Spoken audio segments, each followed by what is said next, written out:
Break-even point adalah volume penjualan di mana jumlah pendapatan dan jumlah bebannya itu sama, tidak ada laba maupun rugi bersih. Lanjut, Mas. Nah, apa sih fungsi break-even point ini dalam perencanaan laba gitu ya? Yang pertama itu untuk menentukan target penjualan minimum. Contohnya, jika BEP itu adalah 1.000 unit, maka perusahaan harus menjual minimal 1.000 unit agar tidak rugi. Jadi, eh, fungsinya BEP ini untuk menentukan batas minimal yang harus kita jual agar eh, minimal ada perusahaan itu ada mengalami keuntungan. Kemudian, sebagai dasar untuk menetapkan target laba. Misalnya, untuk mendapatkan laba 50 juta, perusahaan harus menjual 1.500 unit atau lebih dari BEP. Jadi fungsi BEP ini untuk mengetahui eh, berapa perusahaan itu harus melewati sebuah titik agar bisa mencapai target yang ditentukan oleh perusahaan itu sendiri. Kemudian membantu pengambilan keputusan harga dan biaya. Misalnya, jika harganya turun, maka BEP-nya naik. Artinya, perusahaan perlu menjual lebih banyak untuk impas.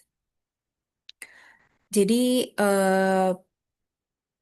fungsi BEP ini untuk membantu perusahaan untuk mengambil keputusan harganya. Kemudian, sebagai alat perencanaan dan pengendalian operasional. Jika realisasi penjualan di bawah BEP berarti perusahaan sedang merugi.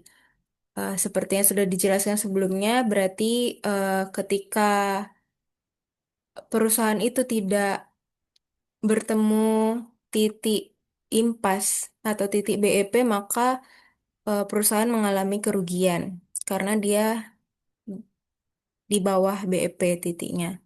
Kemudian sebagai analisis risiko usaha, di mana semakin jauh penjualan aktual di atas BEP, maka semakin aman posisi perusahaan terhadap potensi kerugian. Namun, ini juga perlu dianalisis lebih lagi karena terkadang kalau melewati batas tertentu gitu ya, malah perusahaan itu akan mengalami kerugian. Untuk slide selanjutnya akan dilanjutkan oleh Mas Alan.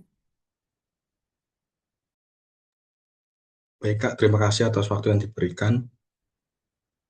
Yang selanjutnya adalah komponen utama analisis BEP. Yang pertama, biaya tetap atau fixed cost. Biaya yang tetap atau konstan tidak tergantung pada volume produksi atau penjualan dalam jangka pendek. Contohnya sewa toko, gaji karyawan tetap, asuransi, depresiasi mesin.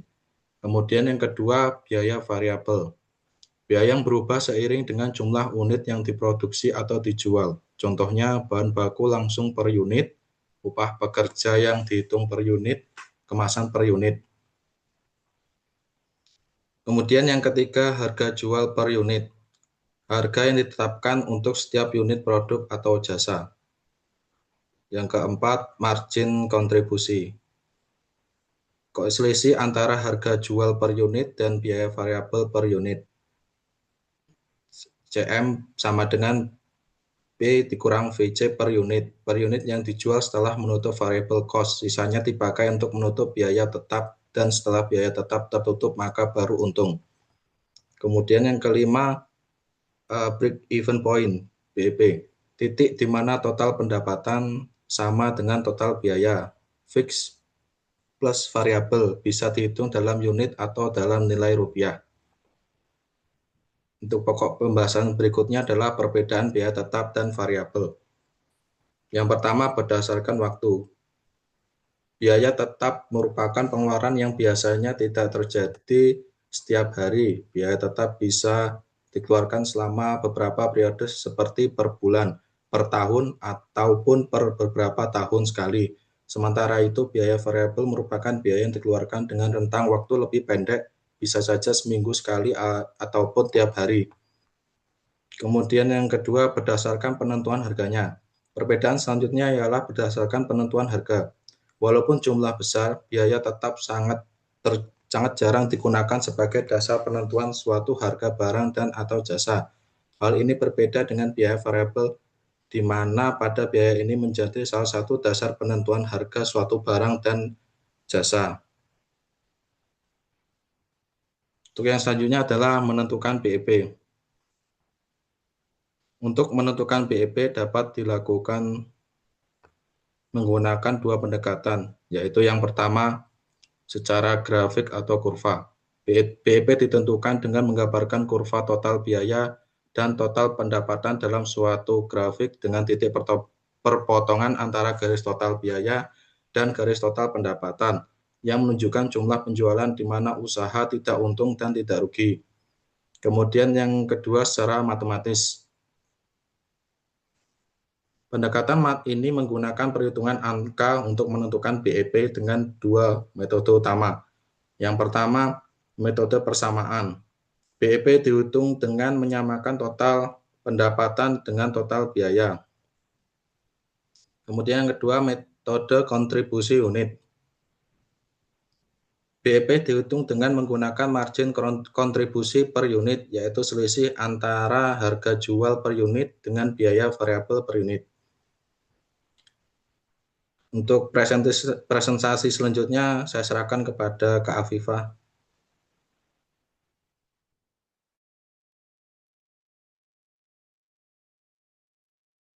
Baik, selanjutnya ada metode penghitungan untuk menghitung break-even point.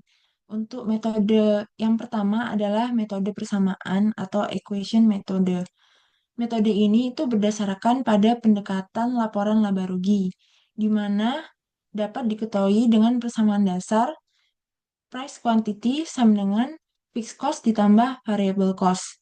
Dari persamaan tersebut, kita dapat mengetahui BEP-nya dengan rumus untuk mencari BEP unit menggunakan fixed cost dibagi price dikurangi variable cost. Untuk mencari BEP rupiahnya dapat menggunakan rumus fixed cost dibagi 1 dikurangi variable cost dibagi price quantity. Selanjutnya, Selanjutnya ada metode kontribusi unit, di mana metode ini itu menggunakan metode persamaan. Namun setiap unit atau satuan produknya itu menghasilkan jumlah margin kontribusi tertentu yang akan menutup biaya tetap.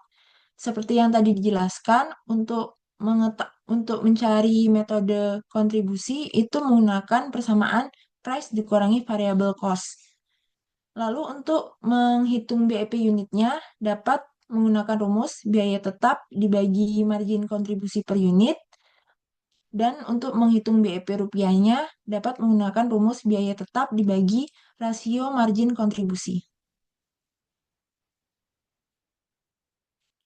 Untuk metode selanjutnya adalah metode grafis, di mana metode ini menggunakan diagram Cartesius untuk mencari titik impas melalui grafisnya. Grafis ini menggambarkan sumbu X sebagai volume penjualan dan sumbu Y mewakilkan untuk komponen biaya. Sedangkan titik impasnya terletak pada perpotongan antara garis pendapatan dan garis biaya. Garis sebelah kiri merupakan sisi kerugian, sedangkan di sebelah kanan menunjukkan sisi laba usaha.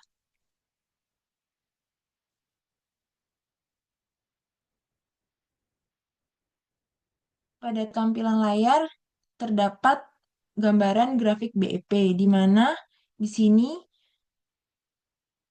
garis X mewakili penjualan yakni quantity dan garis Y mewakili biaya atau penerimaan. Kemudian ada garis F yang mana digambarkan garis horizontal karena besarnya biaya tidak berubah walaupun ada penambahan volume produk atau penjualan. Lalu ada garis total cost yakni biaya tetap ditambah biaya variabel, di mana garis dimulai ketika terdapat biaya tetap dan menanjak seiring bertambahnya volume. Kemudian ada garis total revenue, yang digambarkan sebagai garis lurus yang berasal dari titik nol. Karena diasumsikan jika tidak ada penjualan, maka tidak ada pendapatan. Untuk BEP-nya digambarkan dengan garis titik-titik perpontokan antara total cost dengan total revenue.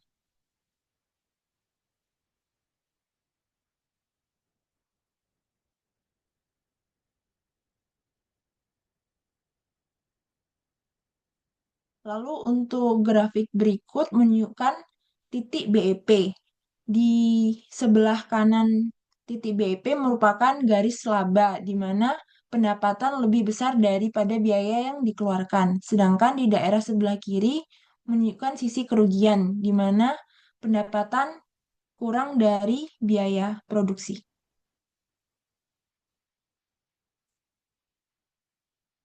Selanjutnya akan dilanjutkan teman saya.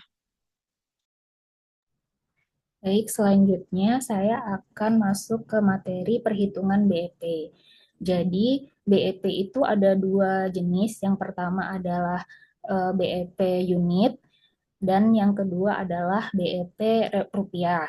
Nah, yang pertama saya akan menjelaskan mengenai break-even point penjualan dalam unit. Jadi, BEP volume ini menggambarkan produksi minimal yang harus dihasilkan pada perusahaan agar perusahaan tersebut tidak mengalami kerugian gitu. Dan rumusnya adalah sebagai berikut. Tadi sudah dijelaskan juga bahwa BEP unit itu sama dengan fixed cost per price dikurangi variable cost. Nah, biasanya si BEP unit ini digunakan perusahaan yang mereka hanya memproduksi satu jenis barang saja dan cukup stabil harganya tidak berubah-ubah gitu. Kemudian next. Kemudian yang kedua ada break even point dalam rupiah gitu. Jadi dalam nominal harga nominal pendapatan gitu ya. Jadi BEP dalam rupiah ini menunjukkan berapa total nilai penjualan atau dalam mata uang yang harus dicapai agar total pendapatan sama dengan total biaya. Dan rumus perhitungan BEP untuk yang nominal ini adalah BEP rupiah sama dengan fixed cost per 1 min variable cost per price. Jadi kalau yang BEP rupiah ini biasanya digunakan perusahaan yang memiliki beberapa macam jenis produk gitu ya, dan harga produknya itu relatif sering berubah gitu. Kemudian next. Nah, di sini ada contoh soal sederhananya. Misalkan dalam usaha aneka jus buah, biaya tetap yang harus dikeluarkan adalah sebesar 250.000 dan biaya variabelnya sebesar 3.000 per unit. Direncanakan produk dijual dengan harga 5.000 per gelas. Maka titik impas atau BEP usaha tersebut adalah, jadi kita masuk ke rumusnya, fixed cost-nya sebesar 250.000, kemudian dibagi dengan price per unitnya itu 5.000, dikurangi variabelnya 3.000. Jadi untuk mencapai titik BEP unitnya, mereka harus menjual sebanyak 125 unit agar mereka tidak rugi gitu. Kemudian untuk nilai rupiahnya yang harus mereka hasilkan untuk menutup keseluruhan biaya mereka itu kita menggunakan rumus BEP rupiah. Rumusnya eh, fixed cost per 1 min variable cost per price. Jadi kita masukkan 250.000 per 1 min 3.000 per 5.000. Jadi sama dengan 250.000 per 1 min 0,6. Jadinya kita mendapatkan angka 625.000. Nah, di sini kesimpulannya jadi harus bisa menjual 125 gelas atau menjual jus buah sebesar 625.000 supaya usaha aneka jus buah tersebut mencapai titik impas. Tuh. Kemudian next. Nah, selanjutnya untuk contoh soal kasus akan saya serahkan lagi ke Kak Devina. Baik, selanjutnya kita masuk ke contoh soal berikutnya. Diketahui PT Laksamana Raja di Laut memiliki data sebagai berikut. Fixed cost-nya itu ada biaya gaji pegawai sebesar 75 juta, kemudian penyusutan mobil Kijang sebesar 1,5 juta, ada biaya asuransi kesehatan sebesar 15 juta, biaya sewa gedung kantor 18,5 juta, dan biaya sewa pabrik 30 juta. Kalau kita total ini semuanya fixed cost-nya adalah 140 juta. Kemudian biaya variabelnya itu terdiri dari biaya bahan baku sebesar 35.000 per unit. Kemudian ada biaya tenaga kerja langsung sebesar 25.000 per unit dan biaya lain-lain sebesar 15.000 per unit. Sehingga diperoleh harganya itu belum Mas. Masih di slide yang sebelumnya, Mas. Jadi diperoleh harga biaya variabelnya itu adalah 75.000 per unit. Kemudian harga jualnya diketahui sebesar 95.000 per unit dan juga kapasitas maksimumnya adalah 15.000 unit. Nah, kemudian soalnya yang ditanyakan yang pertama jumlah penjualan minimum atau BEP dalam unit agar PT Laksamana Raja Laut tidak mengalami kerugian. Kemudian berapa nilai BEP dalam rupiah agar kondisi impas. Kemudian berapa unit yang dijual jika PT Laksamana Raja ingin memperoleh laba sebesar 100 juta. Yang pertama untuk menentukan BEP unit, seperti yang sudah dijelaskan sebelumnya ialah dari fixed cost per price dikurang variable cost. Jadi fixed cost-nya itu sudah dihitung tadi, totalnya itu ada 140 juta, dibagi dengan harga per unit dikurang dengan variable cost-nya yaitu 95.000 dikurang 75.000 didapat 7.000 unit. Jadi untuk PT Laksamana Raja yang tidak ingin mengalami kerugian, itu minimal penjualannya adalah sebesar 7.000 unit. Dimana kalau menjual 7.000 unit, perusahaan tidak untung dan juga tidak rugi. Kemudian untuk mencari BEP rupiah, ini sebenarnya kalau sudah dikasih tahu harga jual per unit bisa ditinggal dikalikan aja. 7.000 unit dikali price-nya. Tadi price-nya kan 95.000 ya. Jadi 7.000 dikali 95.000 itu 665 juta atau bisa juga dengan rumus BEP rupiah yaitu fixed cost per 1 dikurang variable cost per price. Jadi 140 juta per 1 dikurang 75.000. Tadi fixed cost-nya sudah dihitung per 90.000. Didapat harga eh, total yang didapat itu adalah 665 juta total penjualannya. Kemudian yang ditanyakan lagi tadi berapa unit yang harus dijual jika ingin memperoleh laba 100 juta. Nah, laba itu kan diperoleh dari total sales dikurang total cost. Jadi, dimasukkan 100 juta itu maka didapat 100 juta itu berapa tadi penjualannya yaitu 95.000 berapa tadi harganya? Harga per unit 95.000 dikali quantity dikurang total cost itu adalah fixed cost ditambah variable cost dikali unitnya. Jadi fixed cost-nya tadi 140 juta, kemudian dikurang lagi dengan variable cost-nya 75.000 per unit. Jadi 75.000 Q didapat 240 juta itu sama dengan 20.000 Q, maka Q sama dengan 12.000 unit. Jadi unit yang harus dijual oleh PT Laksamana Raja untuk memperoleh laba sebesar 100 juta adalah menjual 12.000 unit. Mungkin untuk kesimpulan dan penutup, kami serahkan ke Mas Alan. Baik Kak, terima kasih atas waktunya. Untuk kesimpulan, Dari pembahasan yang telah diuraikan dapat ditarik kesimpulan sebagai berikut. Yang pertama, break-even point merupakan suatu kondisi di mana suatu perusahaan tidak mendapatkan keuntungan dan juga tidak mendapatkan kerugian.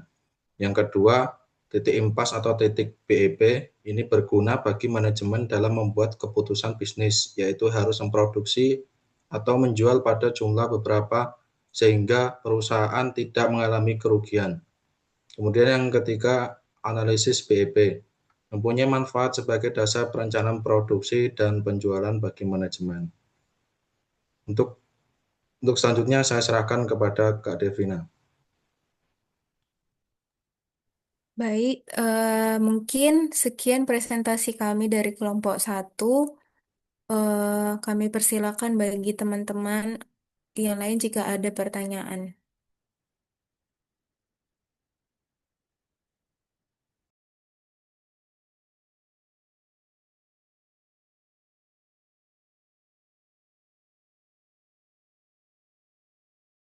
Mungkin untuk sesi pertama kami buka 2 pertanyaan dulu.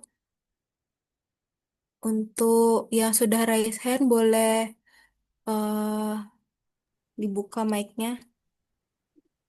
Izin bertanya, izin bertanya Mbak, eh untuk BEP ini kapan perusahaan harus mulai membuatnya atau apakah dari awal tahun atau apabila sudah eh, ada kemungkinan bahwa target penjualan tidak tercapai gitu, Mbak.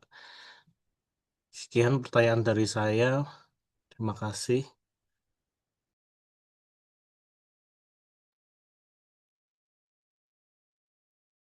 Baik, terima kasih Mas Lauza. Kami tampung dulu pertanyaannya. Mungkin dari teman-teman lain yang ingin bertanya lagi.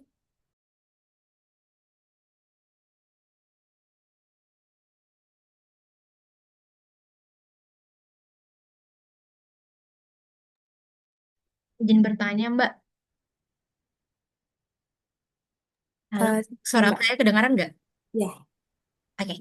Pertanyaan saya, tadi kan kondisi BEP di mana posisi perusahaan itu tidak mengalami kerugian dan keuntungan, artinya pendapatan sama dengan biaya. Bagaimana jika terdapat pengaruh dari pemerintah, misalnya kebijakan pemerintah yang menetapkan subsidi pajak atau misalnya insentif pajak atau misalnya penetapan harga eceran tertinggi. Nah, itu pengaruhnya terhadap BEP itu bagaimana, Mbak? Pengaruh terhadap laba dan penetapan harga oleh perusahaan. Terima kasih.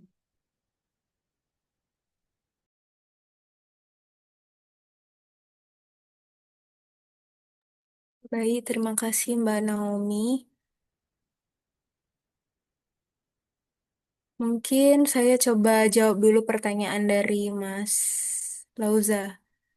Jadi kapan BEP itu harus dibuat oleh perusahaan? Jadi balik lagi ke tujuan BEP itu sendiri. BEP itu kan dibuat agar perusahaan itu tahu menentukan arah perusahaannya. Dia itu kalau bisa itu kan tidak rugi ya. Jadi tidak impas gitu, tidak rugi dan juga tidak untung. Jadi kapan sebaiknya perusahaan itu menentukan titik BP-nya itu kembali lagi ke keputusan manajerial. Kalau misalnya manajernya itu bagus sebenarnya ya seharusnya sudah tahu dari awal perusahaan itu harusnya BEP harusnya minimal penjualannya berapa agar tidak mengalami kerugian. Tapi itu bukan kondisi yang wajib. Maksudnya eh, hanya saat di situ saja perusahaan bisa menentukan BEP. Namun jika ada hal-hal lain, misalnya seperti ketika ada terjadi perubahan biaya, kemudian terjadi perubahan target gitu ya, dan lain-lain itu tentu akan mempengaruhi BEP. Jadi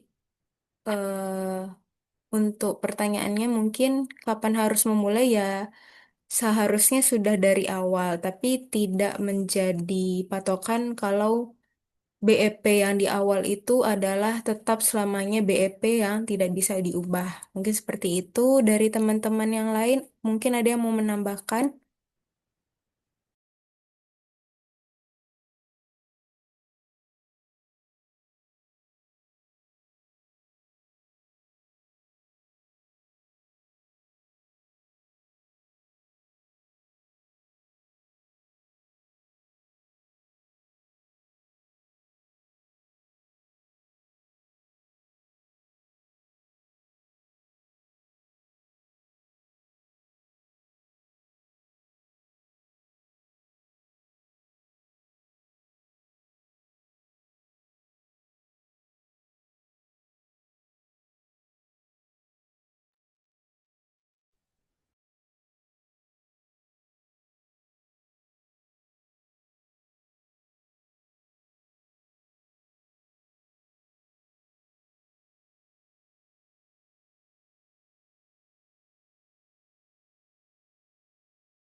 Baik, mungkin Iya, di- sangat baik lagi. ya dari Mas Lauzengi sudah oke. Kami lanjutkan ke pertanyaan yang kedua.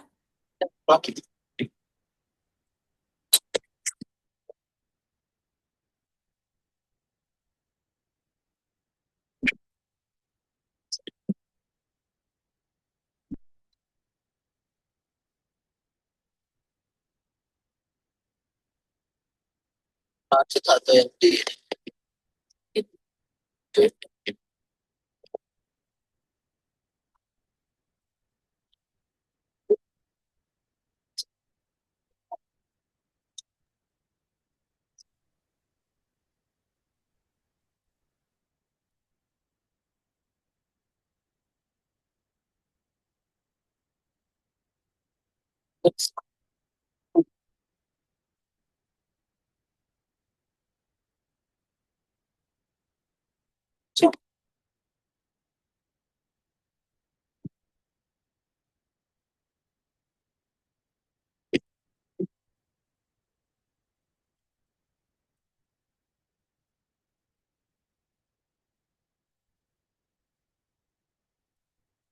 laga si Pak Polisi itu juga ada banyak. Oke.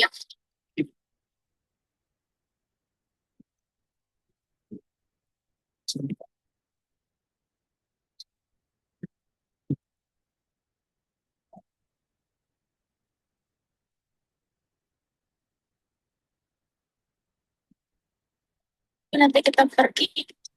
Mohon izin. Apa kuncinya jasanya?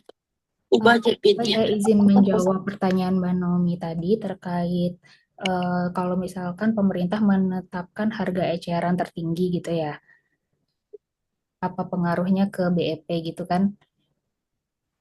Nah, kalau misalkan nih pemerintah menetapkan harga eceran tertinggi dan itu harga itu di bawah harga optimal dari harga perusahaan, itu akan meningkatkan, akan menambah titik BEP-nya gitu. Jadi mau tidak mau perusahaan harus menambah jumlah produksinya atau jumlah barang yang harus mereka jual gitu.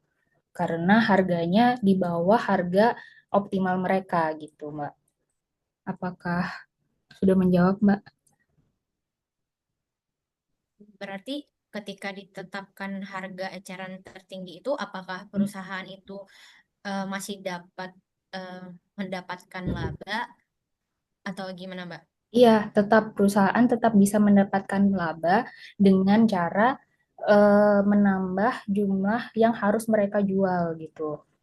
Karena titik BEP-nya akan bergeser ke kanan, sebelah kanan. Tuh, jadi harus menambah jumlah produksi atau jumlah yang harus mereka jual gitu. Ya, berarti sama juga sama penetapan em, pajak dan subsidi atau misalnya pajak dan subsidi itu berlawanan pengaruhnya ke dalam BEP bagaimana ya Mbak? Nah, mungkin ada teman-teman yang bisa membantu. Maksudnya gimana, Mbak? Jika misalnya ada kebijakan pemerintah mengenai penambahan pajak gitu. Eh, jadi BEP yang ditetapkan oleh perusahaan itu apakah akan naik Oh, dengan cara kalau BEP itu kan dia tadi rumusnya price per fixed cost dikurang variable cost ya. Jadi kalau misalnya pajak dan subsidi itu kan akan mempengaruhi harga. Jadi kalau harganya naik, kena pajak, berarti BEP-nya naik juga. Tapi kalau kena subsidi, maka harganya turun. BEP-nya akan turun juga gitu. Nah, ini menyesuaikan dengan fixed cost dan juga variable cost-nya. Jadi kalau misalnya eh, variable cost dan fixed cost-nya itu masih menutup dengan pajak dan subsidi yang diberikan pemerintah, maka BEP-nya tetap. Tapi kalau misalnya tidak, kalau untuk pajak, kalau pajaknya naik, tentu harganya lebih mahal, maka BEP akan geser ke kanan. Tapi kalau BEP-nya, kalau subsidi ditetapkan, maka harga turun itu menggeser BEP-nya ke kiri. baik.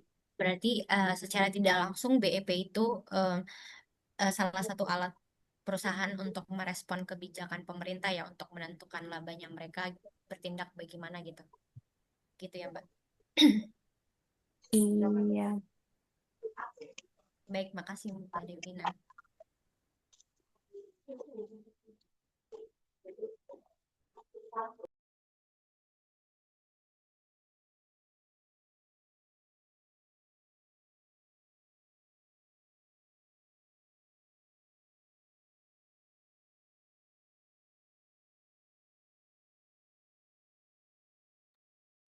Oke, sudah semua terjawab. Suara saya jelas nggak sih? Jelas, Bu. Oh, jelas. Iya, soalnya dari tadi kalian kayak putus-putus gitu loh. Oke, saya merespon ya dari pertanyaannya Mas Lauza ya. Pertanyaannya itu kapan perusahaan harus membuat PP? Apakah perlu awal? Apakah pada awal periode atau saat target diprediksi tidak tercapai? Berarti seharusnya sih di awal periode ya, sebelum operasional berjalan. Jadi kalau misalkan kita mau menentukan harga produk ya, suatu produk itu kan berarti harus menyusun kira-kira BEP-nya itu berapa, titik pasnya berapa gitu. Dikatakan dia tidak untung atau tidak rugi, apa? Tidak untung atau tidak rugi. Berarti kan saat perusahaan menyusun rencana usaha ya, terus menyusun anggaran dan target penjualan, selanjutnya menentukan tadi ya, untuk harga jualnya, terus mengevaluasi kelayakan bisnis. Terus, tapi kalau misalkan saat target tidak tercapai, apakah boleh menghitung ulang si BEP-nya? Boleh. Ya, karena kan ini bersifat evaluasi, bukan waktu ideal pertama kali membuat BEP. Jadi sama aja kalau misalkan contoh sederhananya ya, misalkan saya buat eh, apa ya, misalkan toko kue gitu ya, saya kan juga harus menentukan harga jualnya, harus dilihat dari BEP-nya gitu. Jadi biar saya tidak rugi gitu. Jadi waktu di awal saya evaluasi, tapi kalau ternyata memang eh, barang bahan pokoknya makin meningkat, maka kalau misalkan BEP-nya tetap,